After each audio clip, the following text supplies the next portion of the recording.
Episode number 196. The carriage stopped as soon as the driver could rein in his horses, and the same voice called to me by my name. I answered. The carriage was then so far in advance of me that two gentlemen had time to open the door and alight before I came up with it. I observed that they were both wrapped in cloaks, and appeared to conceal themselves. As they stood side by side near the carriage door, I also observed that they both looked of about my own age, or rather younger, and that they were greatly alike, in stature, manner, voice, and, as far as I could see, face too. "You are Dr. Manette?" said one. "I am." "Dr. Manette, formerly of Beauvais," said the other. "The young physician, originally an expert surgeon, who within the last year or two has made a rising reputation in Paris."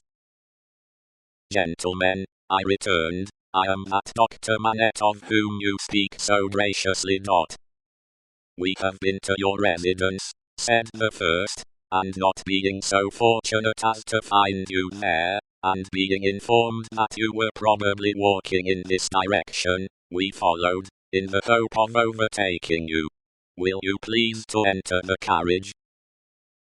The manner of both was imperious, and they both moved, as these words were spoken, so as to place me between themselves and the carriage door.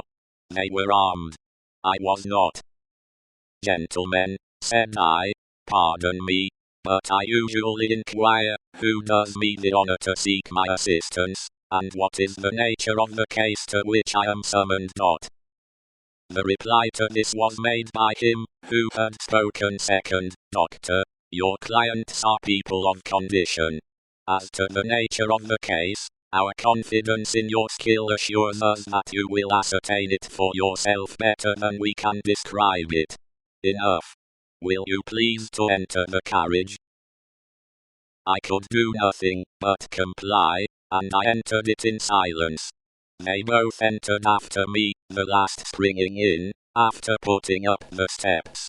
The carriage turned about, and drove on at its former speed.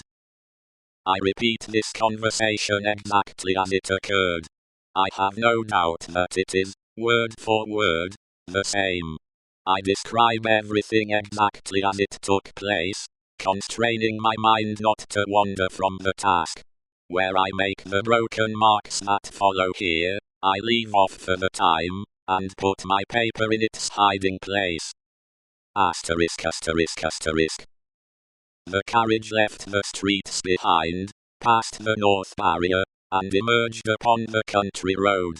At 2/3 of a league from the barrier, I did not estimate the distance at that time, but afterwards when I traversed it, it struck out of the main avenue, and presently stopped at a solitary house. We all three alighted, and walked, by a damp soft footpath in a garden, where a neglected fountain had overflowed, to the door of the house.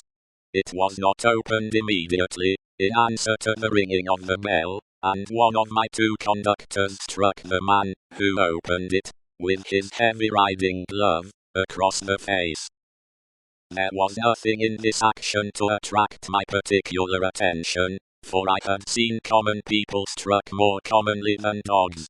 But, the other of the two, being angry likewise, struck the man in like manner with his arm. The look and bearing of the brothers were then so exactly alike, that I then first perceived them to be twin brothers.